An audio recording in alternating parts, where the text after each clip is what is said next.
Wonderful beings all around the globe. We are in the middle of literally building the foundations for what can bring humanity together in a time where the thing that we need is a map, is clarity, is a new world religion as a context for our diversity. It's a historic moment to be here and to be with this work. And if you enjoy this work and would like to study more deeply, you have the opportunity at any time to join our World Philosophy and Religion Academy, where you can dive into deeper teachings with Dr. Marc Gafni, which is 2 hours of live work on the wound and the wound structure that we all carry. We had our first session last week, and this is the type of stuff that no one else is saying, that I've been searching on the internet for years and years and years for people who are weaving all the different threads together that Dr. Marc Gafni is. So if you enjoy the type of teachings that are going on here, join us for even deeper study and support this entire project with every dollar that you invest. We will open the stage now to a deep dive into how we can go beyond the old ways of fundamentalism, the old ways of postmodernity, into a future. Dr. Marc Gafni, welcome to the stage. Thank you, thank you, thank you, Anne. All the world's a stage, and we're all on the stage together. I want to, before we actually go into our topic, I want to first just dedicate this week's study to a very, very, very dear student, initiate, friend, brother, and a gorgeous member of our community, his incredible wife, Joni, to Scott Elijah, Scott Eliyahu. He's a beautiful man, and we've been studying together intensely in this last period of time. And Scott was with us at the mystery school. So Scott is at this moment that I am going to be at. But he's at a moment between worlds. He's at the end of the journey of this life. Anything could happen, miracles can happen at any moment. But in the kind of general trajectory of how things unfold in the natural world, Scott is concluding this holy chapter. I am going to be at that place. I'm going to be at a moment where I'm right before death, right? That night that lives between 2 days, right? That moment when we finish the consciousness of this world and we enter into that moment of transition. We enter into the bardos of transition, and then we enter into the next chapter of the story. And every single one of us here is going to be at that moment. And Scott's going a little bit ahead of us to pave the way for us. Scott's not leaving the community. We have a very, very robust Scott and active, incredible, unimaginable group right on the other side with Barbara Marks Hubbard and Sally Kempton and Peter Britton. And oh my God, right, and so many shot, I'm sure that Ted has joined, right? So many intensely beautiful people. Scott, we may be in this transition for days. We may be in it for weeks. Something strange and beautiful may happen. If that's appropriate, we may be in it for months or much, much, much, much, much, much, much, much less. We actually have no idea. But we are holding hands and we are loving each other madly.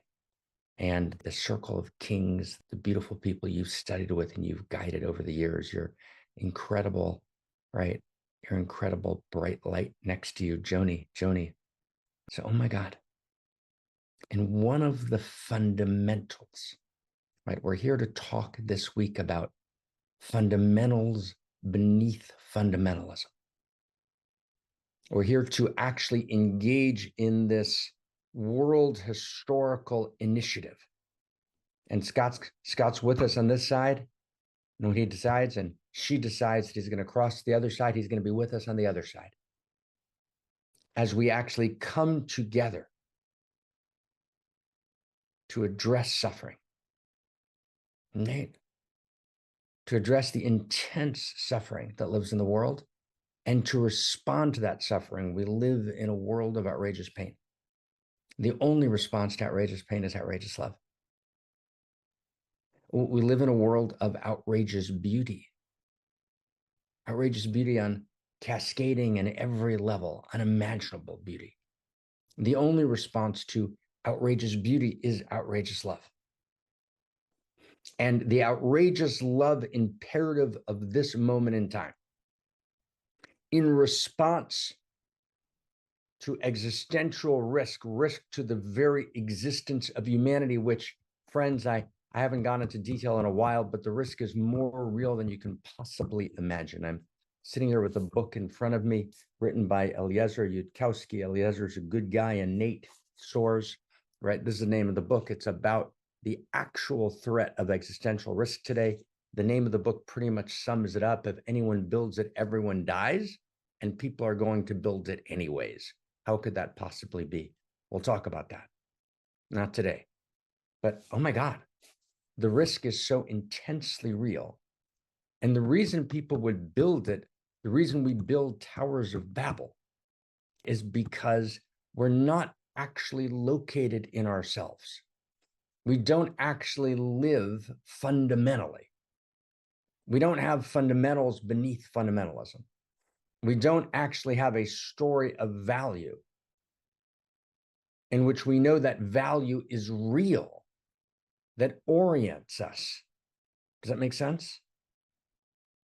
So we can't trust each other. Does that make sense? You can only trust someone if you have shared value. I want to talk about this for a second, because what we're going to be doing in these weeks, and it's not happening in the Sorbonne, it's not happening in Oxford, my alma mater, it's not happening in Zach's Oxford, Zach's alma mater, Harvard, it's not happening at Sydney University, it's not happening in the universities in Beijing, it's not happening in Paris or London, it's not happening in Africa.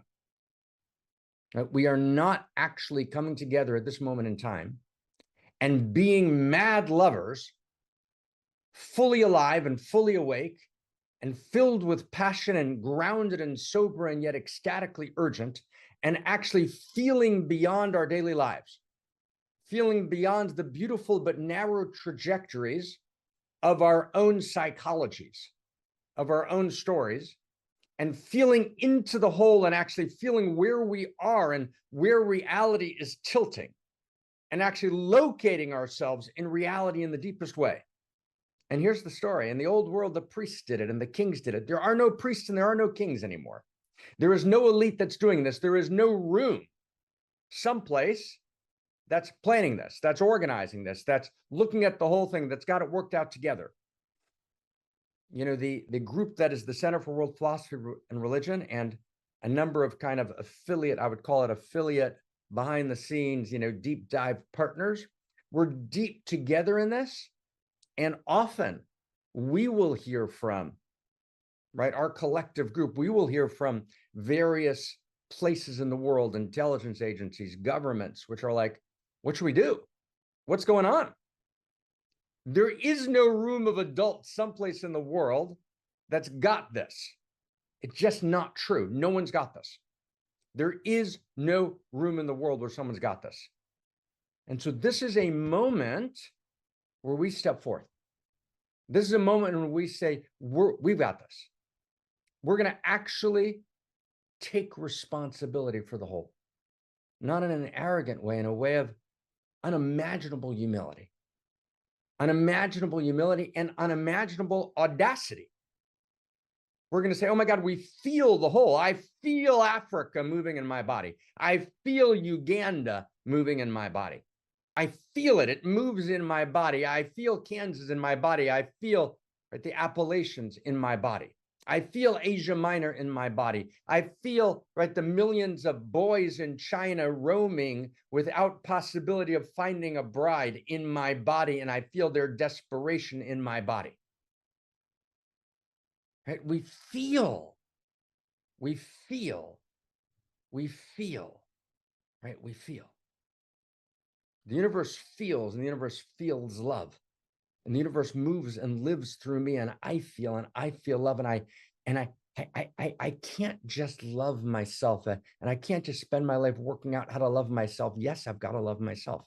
Yes, it's a critical critical path. And yes, I want to love you so much, but I can't just love myself, and I can't just love you, and I can't just love the people around me, and I can't just love my tribe, and I can't just love Live Aid concert 1985. I can't just love every human being, right? No. I've got to actually love the whole thing, right? Every plant and every animal, evolution itself, the process itself, the living world of matter, which emerges from the matrix of one matter. What matters? Matter, which emerges from what matters. I've got to feel the whole thing pulsing through me, because that's what the saints always did. That's what the priests always did. That's what the shamans always did. That's what the elite, right? Those that were royalty felt the whole thing, or showed they were supposed to, but often were corrupted. But actually, they don't exist anymore. It's us. It's us. We've got to do this. We've got to step in. We've got to step in with radical epistemic humility and radical audacity. We've got to feel the whole thing. And we have to create something new, right? It's not enough to be engaged in a kind of spiritual but not religious masturbatory exercise, right? In which we're completely self-involved indulgently with the particular flutter of my heart on a particular day. Yes, the flutter of my heart matters. Of course it does. It matters infinitely because it flutters with the one heart. Without everything, I don't exist. I do not exist without everything. I am nothing without everything. That is the definition of my identity. That is scientifically true. I am nothing without everything. Is that true? That's true. That's actually true. And I have to feel everything because no one else is doing it. So it's time for us to be the shamans, right? We've got to be the shamans. We've got to be the priests. We've got to be the oracles. We've got to be the prophets, right? We've got to be the seers. We've got to be the sages. We have to come together. We have to come together. Da Vinci and his cohort did. In the Florentine Platonic Academy, in that time between worlds and time between stories that was called the Renaissance, as Florence was partying, Firenze was partying. There were 9 wealthy families, the 10th with the Medicis. The 9 families wanted to destroy the Medicis. The Medicis were lost in all sorts of internal conflict and corruption themselves, but there were a couple of Medicis who said, no, we got this. No, we got this. No, we got this. We can actually do something here. And they found Marcello Ficinio, and Marcello Ficinio met Plethon, who had come from Constantinople with a trunk of books right after Constantinople was sacked by the Crusaders. And Plethon says to Medici, says, I've got these books, and this is not about a particular religion. It's about something bigger. It's about a world spirituality, right? It's about a world religion as a context for our diversity, right? It's about a shared grammar of value. And he had a vision, right? And Plethon gets together, and there's Marcello Ficinio, and there's Pico della Mirandola, and there's Da Vinci. And they actually say, well, oh my God, the Black Death is sweeping Europe. And we can't go heal everyone, and suffering's all around, and 2/3 of the world is affected by the Black Death, and people are dying in the streets. And what are we going to do? We're going to tell a new story of value, not a made-up story, not one that, I got to Esalen and I'm going to teach my thing, and I don't really have any grounding for it, and there's 70 people teaching other things that contradict it, but here I am, you're going to have a great trip with me. No. There's a flag. Michael always said, Michael Murphy, my dear friend, I talked about him last week at Esalen, no one captures the flag. But as I shared last week, at the end, Michael and I realized there's got to be a flag at the center, which is the ground for 1,000 flags. There's got to be a shared musical score, which is the ground for 1,000 religions. May 1,000 religions bloom. May Christianity deepen and evolve. May Islam deepen and evolve. May Judaism deepen and evolve. May indigenous religions deepen and evolve. May Hinduism deepen and evolve.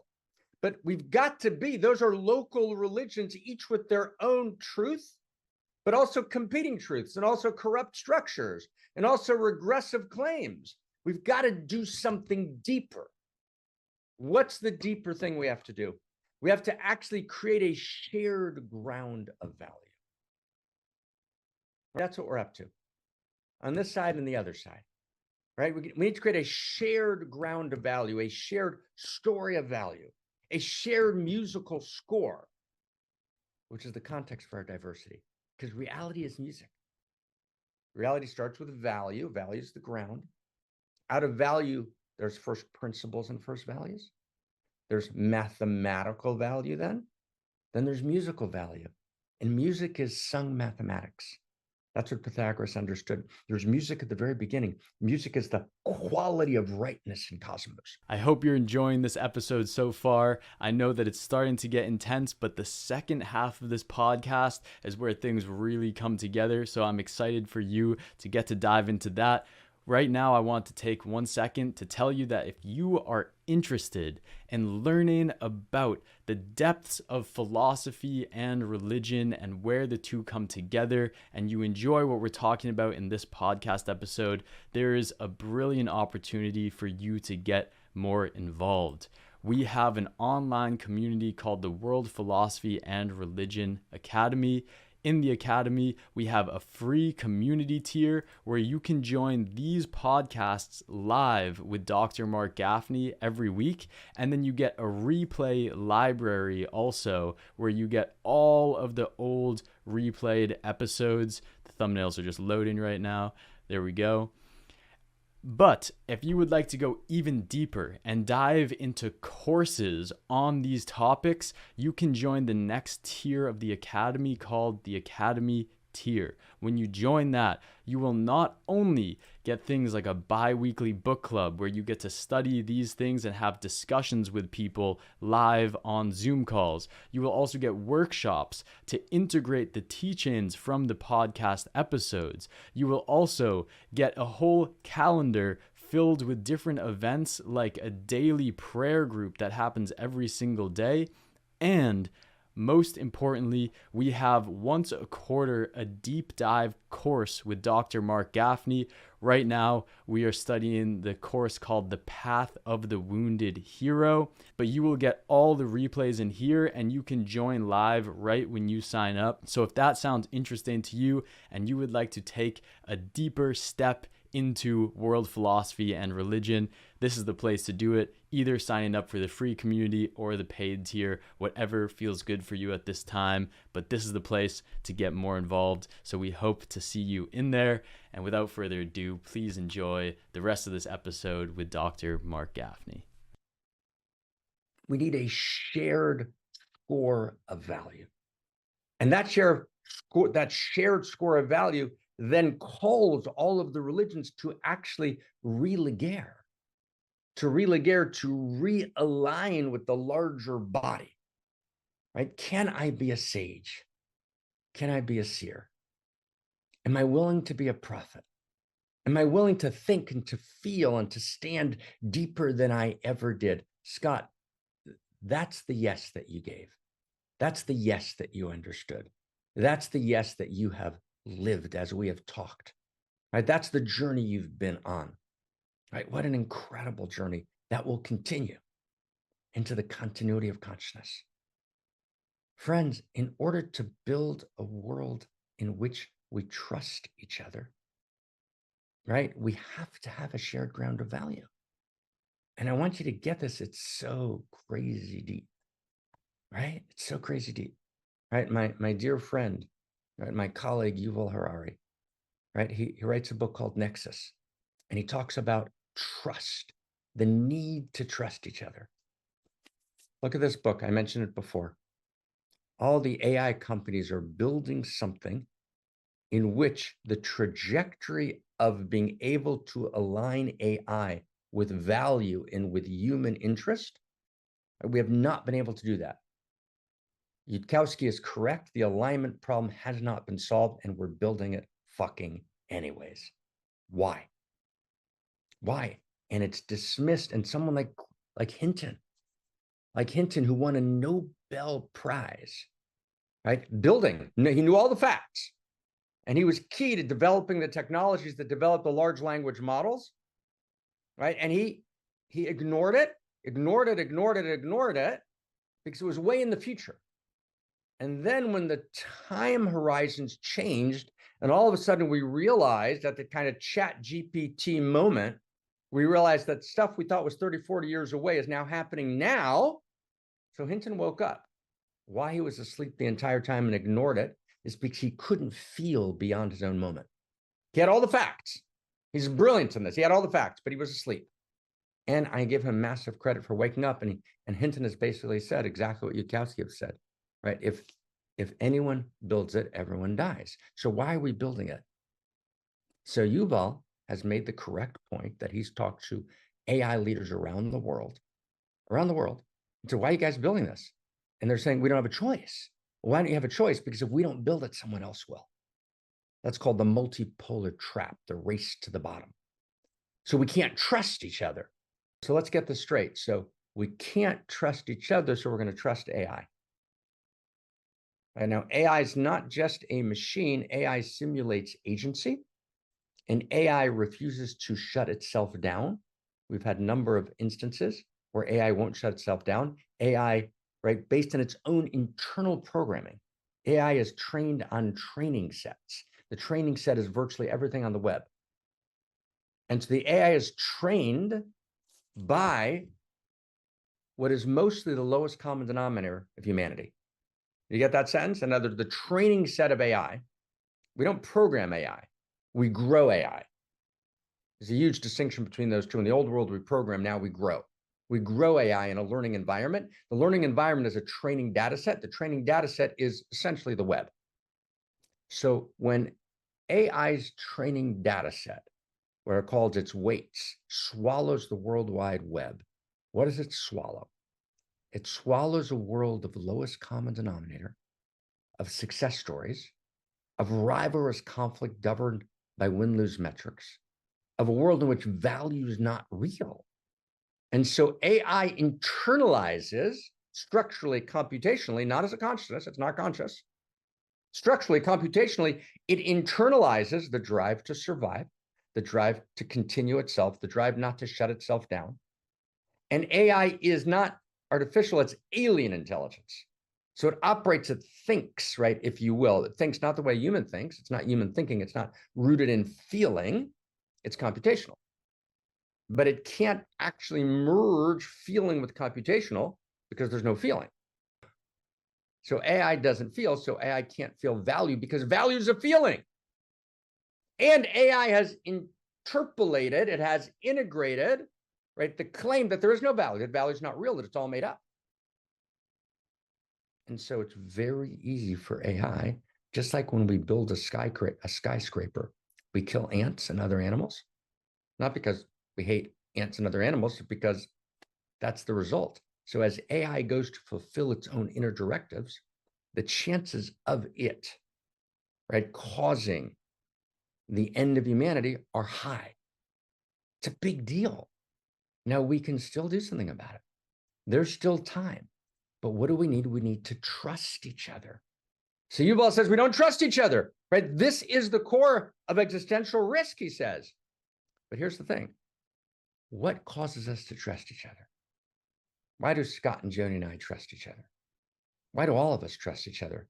Because we're trusting each other because, stay close, because we live in a shared field of value. We trust each other because we share value. Now, you with me, everybody? It's deep. We trust each other because we share value, because the value structure, the feeling of value that lives in Scott lives in Marc. And that feeling of value is inherent in Cosmos. It doesn't live in Scott's physical body. It's a feeling of value that's uniquely expressed through Scottness, which at this moment has a physical body, just like at this moment I have a physical body. But that unique feeling of value that's Marc, my physical body will fall away, and then I'll continue in the continuity of consciousness. But the reason Scott and Marc trust each other is because there's a feeling of value. We feel value together. So when we feel value together, we feel intimate. Does that make sense? We trust each other not because we live next door, not because I live in Montana or he lives right near where I live. No, we trust each other because we experience the world in a way which has profound common sense, common sensing, common sensuality. We feel the same world. So we feel the good, and we feel the true, and we feel the beautiful, and we feel, right, the value of intimate coherence, and we feel the value of integrity, and we feel the value of uniqueness. We feel it together, right? So we trust each other because we feel value together, right? So trust is based on intimacy. intimate coherence between us, and intimacy is based on shared value. So here's the crazy paradox. So Harari tells us we have to trust each other or we're going to die. But then he says there's no value. All value is made up. Value does not exist. Homo Deus, core idea, right? All of his books. But it's not Harari as a philosopher. Harari's not a philosopher. Yuval, I love you, brother, but you're not a philosopher, even close. There's a lot of bad philosophers, but you're not even a bad philosopher. You're a lovely guy. But you're parroting, my friend, postmodernity. And the postmodern claim is it's all made up. The whole thing is made up. It's all made up. Value is not real. Human rights are not real. Life as a value is not real. Do you know why people are having less babies in the world, my friend? People are having less and less and less babies in the world, which itself, right, is an enormous threat to the continuity of life on multiple levels in multiple countries. Why are people having less babies? And number two, people are having less sex around the world. All ages, all dimensions, less sex, less babies, and two separate graphs. I know those two are correlated. They're both independent and correlated. Okay, less sex, less babies. Why? So there's been, I don't know, 30, 40 studies, and each one offers a different reason. There's been collections of them. None of them, each one's true but partial. They all have something to say, but it's not the core. At the core, why are people having less sex? Because sex is no longer a value of cosmos. Great sex with the right person in the right integrity at the right time in the right place, that used to be, we all knew that was a great value. That's not a great value anymore. Right? Sexing in full integrity and honor is not a great value of cosmos. Baby, life itself is not considered an intrinsic value. Right? It's told in postmodernity as a meaningless accident. So if it's a meaningless accident, then as one very, very important player told me, who's one of the leading people in this field, he said, Mark, we had the age of carbon. Now we're going to the age of silicon. Just glibly. Carbon meaning life. Silicon, not life. And he said, that's the way it works. And that's called effective accelerationism, or TESCREAL is another name for this kind of, oh, this is the natural evolutionary path. We were at carbon, now we're doing silicon. Huh? Right. And Larry Page says to Elon Musk back in 2014, and Elon correctly walked out of Larry's birthday party. Right. Larry says, right, Elon, you're a speciesist. You're preferring somehow human life over whatever else might happen. And Elon said, yeah, fuck you, I'm a speciesist, and walked out of the party. And on that, at least, Elon was right. That is to say, life is a value. When life stops being an inherent value, then it's over. But life's not a value in a materialistic way or in a materialist way, right? In other words, it's all an accident. And I happen to have this accidental life here. And therefore, I've got to hang on to it and live as long as I can and as comfortable as I can, right? Denying death. And then I'm fucking dead. And then it's okay because nothing happens afterwards anyways. No, exactly the opposite.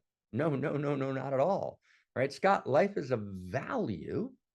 And then life, divine life, life is this intrinsic, inherent, gorgeous value of cosmos, right? Then lives, comes alive in a particular way at this particular place in this particular gorgeousness. And life gets to evolve and it gets to co-create and it gets to disclose its divinity and it gets to transform and it somehow adds value to cosmos. And then as we drop the form of this body, life then goes on. Right? Life is an expression of the field of value. It's an expression of the field of consciousness. And there's a continuity of value. And there's a continuity of consciousness. And infinite value, infinite consciousness, desired life, infinite life to appear in the form of finitude. Why are we here? Wittgenstein asks, why is there something rather than nothing? Fichte, Schelling, why is there something rather than nothing? There's only one answer. Because infinity desires and loves finitude. Because God loves you. God loves me. Infinite divinity is madly in love with finitude. That's what Blake meant, William Blake, when he said, infinity is in love with the productions of time. That's what he meant, right? Right? And as I'm here because infinite reality, the divine. What's God's name? The infinite intimate loves me madly, not because I'm not worthy of being loved. Wrong, wrong fundamentalism. Wrong, that's not fundamental enough. Wrong fundamentalism, wrong. No. Infinite divinity loves me madly because I am infinitely worthy of that love. And infinite divinity desires me. Infinity desires finitude. I'm a unique incarnation of finitude. And infinity says, I'm going to love you so fucking crazy much. I'm going to make myself vulnerable to you. I'm going to need you. I need you.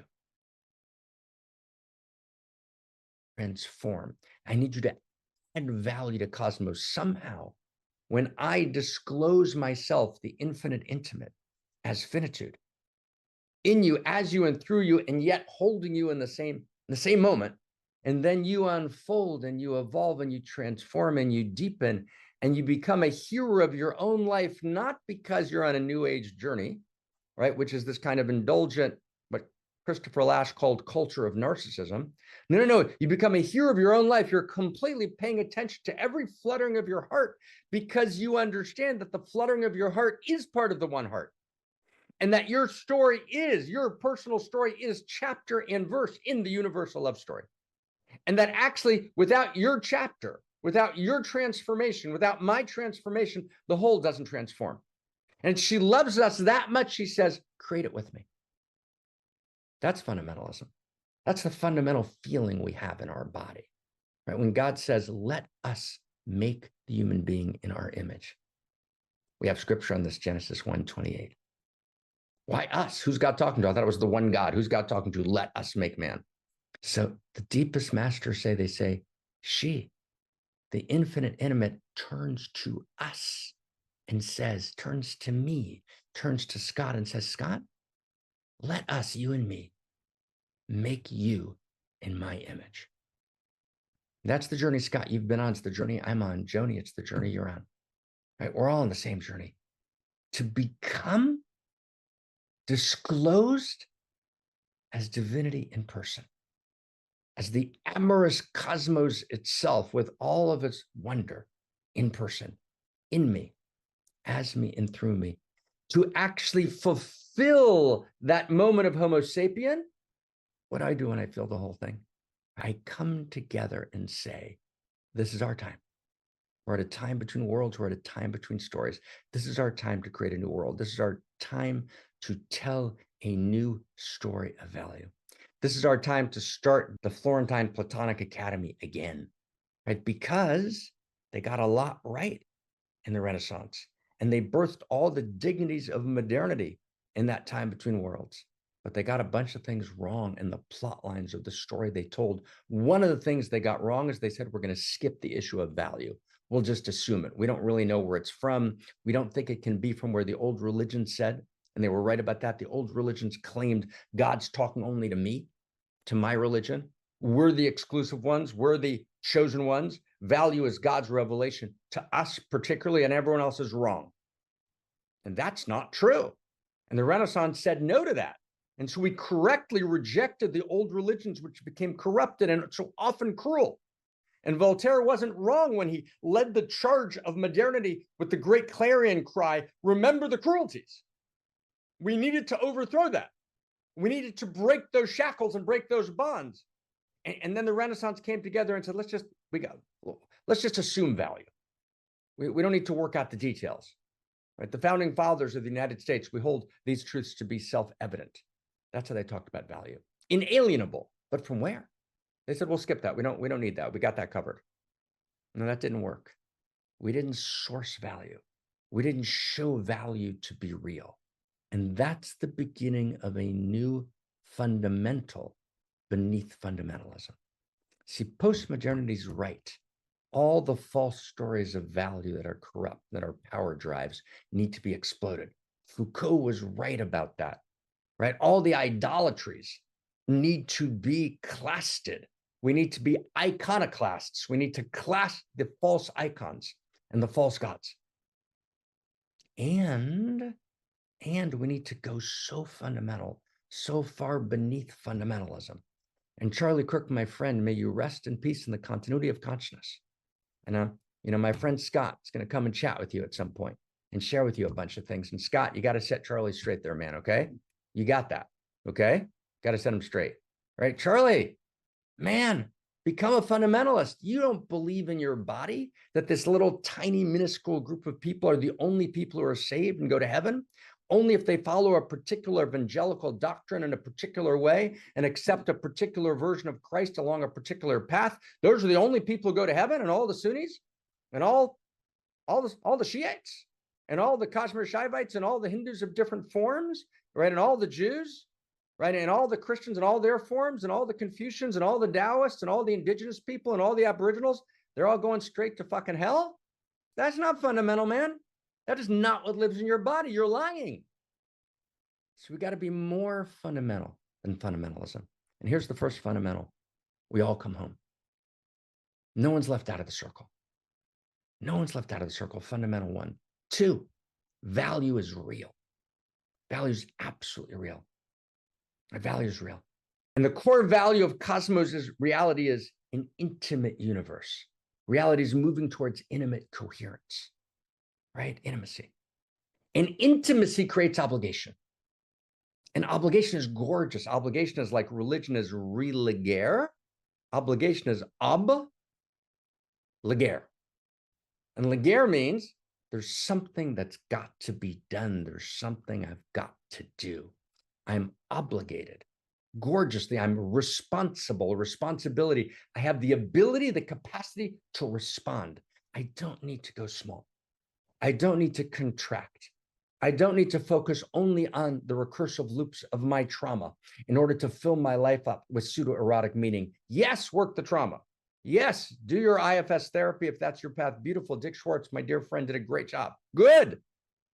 Do Gestalt, right? Do EMDR. It's all good. Do that work. That work matters. Be the hero of your own life in a narrow personal way. Yes, that's holy and sacred, but it's sacred because my personhood participates in the infinite intimate, in the personhood of cosmos.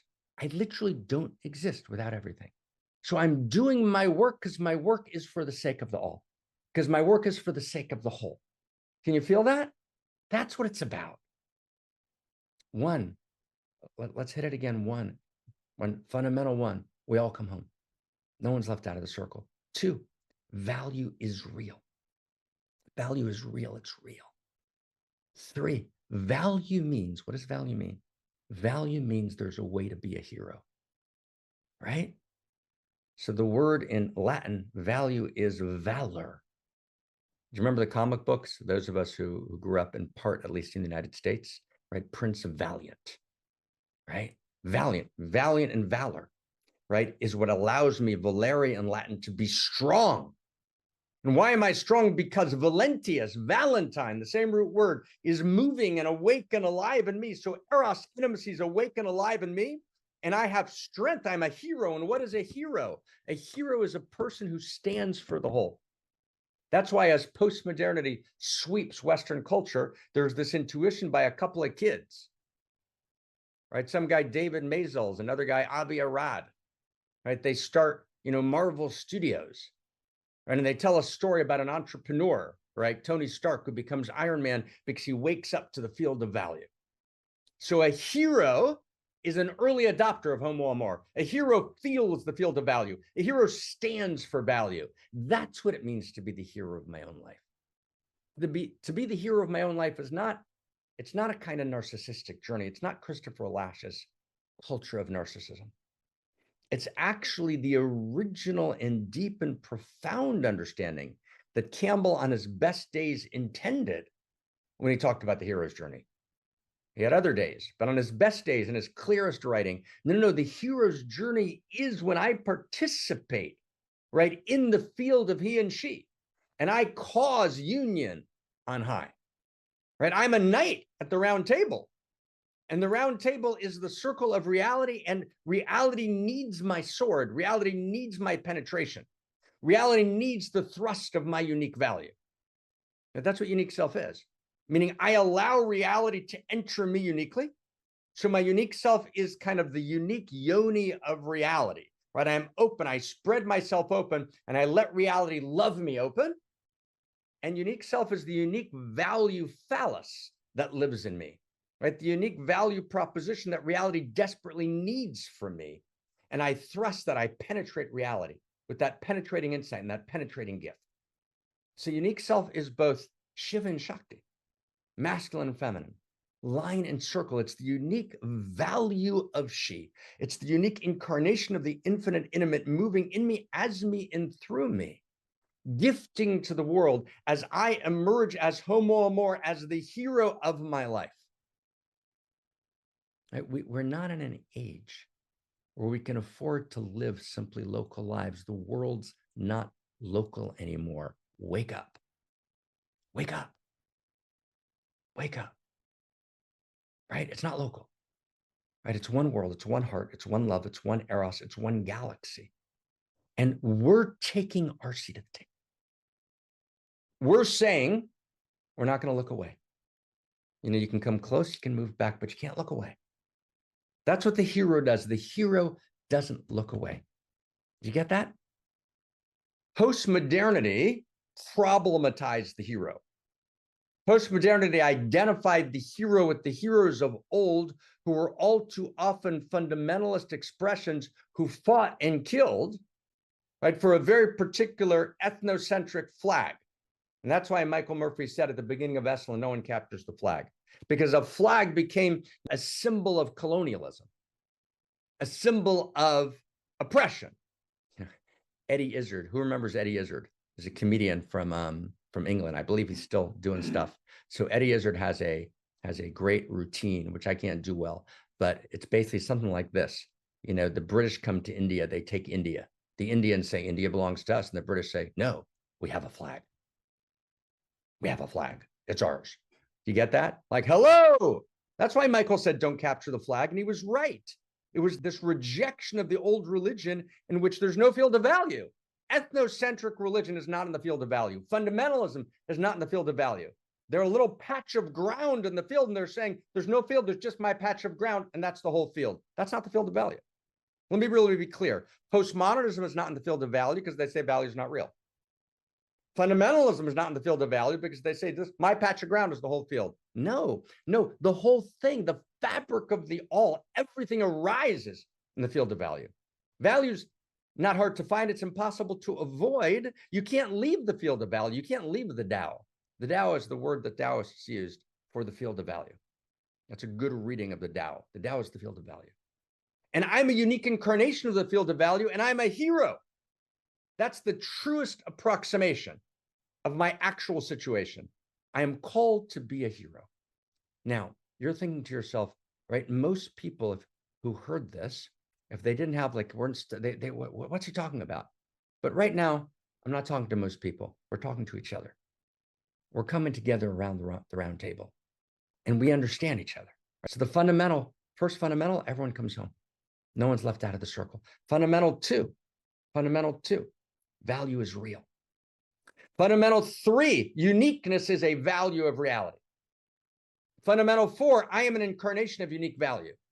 Fundamental 5, you are an incarnation of unique value. Fundamental 6, you have a unique gift and I have a unique gift to give to all that is. Fundamental 7, I'm called to be a hero. To be a hero, that's the purpose of my life, is to be a hero. Fundamental 8, my transformation is the transformation of the whole. My transformation is the transformation of the whole. I'm not on a kind of culture of narcissism, Christopher Lasch journey to my transformation. No, yes, I am on that journey, but that journey is the transformation of the whole. Do you get that? So my life, that's fundamental 8, is a journey of transformation, and it's the transformation of the whole. Fundamental 9, it's not your life. Gafni, shut up, it's my life. No, it's not, sorry. Fundamental 9, we're fundamental, more fundamental than fundamentalism. It's not your life. Why do you think it's your life? What a crazy idea. Did you decide where to be born, when to be born, to whom to be born, with which proclivities to be born? Did you decide anything about your DNA code? What did you decide exactly? So why is it your life? Where did you get that ridiculous idea? It's not your life. Of course it's your life. You're totally in charge of your life as a steward for she, right? You're captain of your fate. right? But your fate is inextricably bound up with the destiny of she and the destiny of the whole. That is what it means to be alive. And that is enlightenment. Fundamental 10, the democratization of enlightenment. Enlightenment, that's how we started. Enlightenment is no longer for the elite. And it's no longer for that group of priests. Right? The age in which priests say we're the only ones who can read the sacred texts, whether those priests are from the old churches or from the new church of data science, which says let's collect all the digital exhaust on the web and let's feed it into machine intelligence. And then machine intelligence is going to be able to read the micro patterns of your life disclosed in micrograined granule statistical regularity and irregularities. And based on that, we're going to be able to place you in the immersive environment of the web and have this kind of data understanding of who you are, and therefore manipulate your preferences and shape your desire, quoting directly the MIT Media Lab. That's another form of priesthood, right? We're the only people who can read the texts of the web and create your personality profile, but no one else has access to those texts.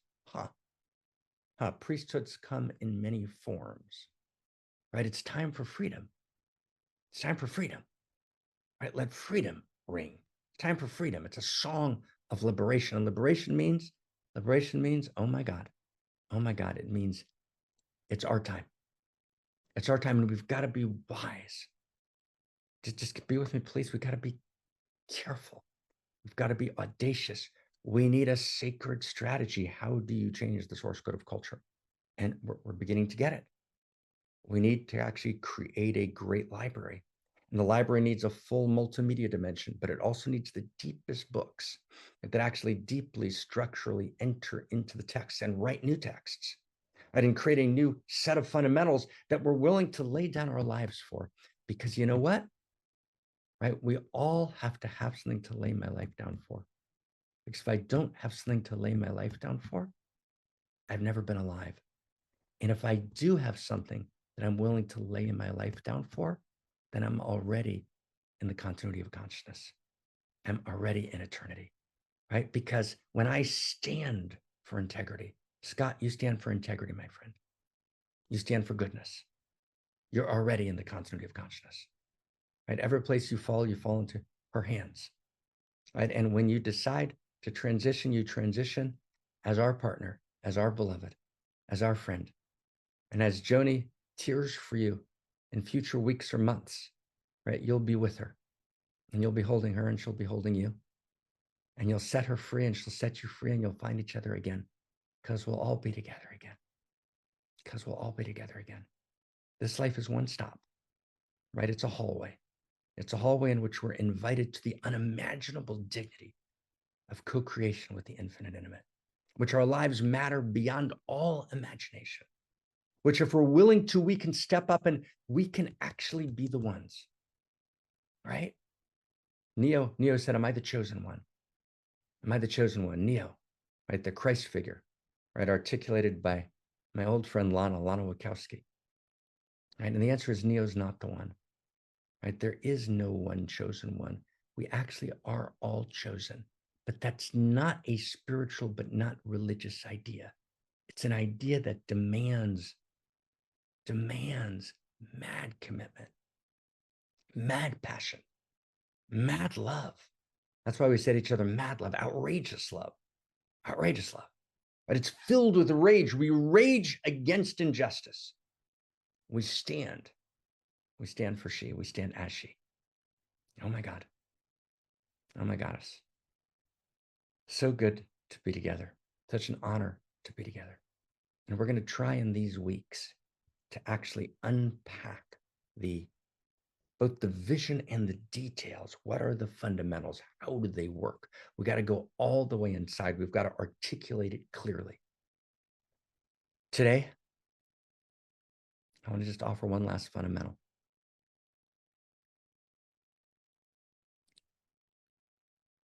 It's always in community, right? It's always in evolutionary we space. It's always in intimate communion. There's no Mark without Scott. There's no Scott without Mark. There's no Joni. None of us. We live and walk together. We're not going to do this as a popular podcast. There'll be a podcast dimension. You can come into that hour. Yes. But we're going to have community before and community afterwards. We've got to do this as a community, right? As a worshiping community, not the old religion. No, no, not that, but with deep, mad reverence and honor and delight and urgency. My friend Jerry Judd, when he was about 98, we were sitting at his house and I started to talk about urgency. And Jerry said, there's no urgency. Urgency is not part of my vocabulary. It's all perfect already. There's nothing to do. I said, Jerry, no, no, my friend. No, my friend, it's urgent. It's urgent, but it's not the urgency of the ego, which is desperate to be Heidegger's busy, busy, busy man to cover over the emptiness. And the pseudo Eros kind of shrieks and shrill and off two notes. No, it's the ecstatic urgency of Eros value, living in me, as me, and through me, because intimacy creates obligation. When I feel you, right, then I've got to hold you.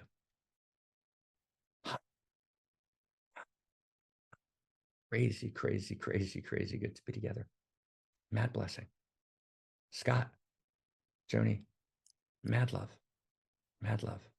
however it unfolds. Thank you. So I'll read this code, which is the clearest articulation of what Dr. Mark has been speaking to today. So here it is. This week's evolutionary love code. The old religion without spirituality is over. The new spiritual but not religious is over. Each has had their day. Each came with great gifts and great shadows. We enter into the new world, threatened by metacrisis, challenged by existential risk, in which the word local disappeared and has been replaced by global or galactic.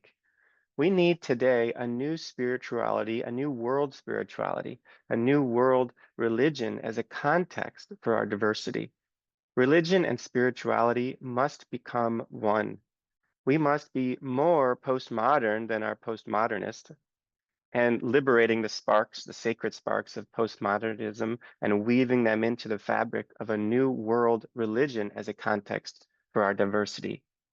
We need to become more fundamental than the fundamentalists, and weave those fundamentals into the fabric of a world spirituality, a world religion as a context for our diversity. A world religion is a new grammar of value, rooted in first principles and first values that tell a story of value, which discloses the inherent plot lines of cosmos as they live in us, as us, and through us. Thank you all. We're going to post also the evolutionary love code on the Circle app. There's also an area for anyone to join. It's like a free membership place, so you can make your profile, you can put your picture there, you can introduce yourself, and every week we also share the replay there and also an edited transcript of the replay. So we'll also put the code there and a list of the beautiful 10 fundamentals that Mark shared with us today. It's a beautiful place to meet each other and to study together and to just come closer. So I can't wait to meet you there, and we'll see each other again next week. Thank you so much.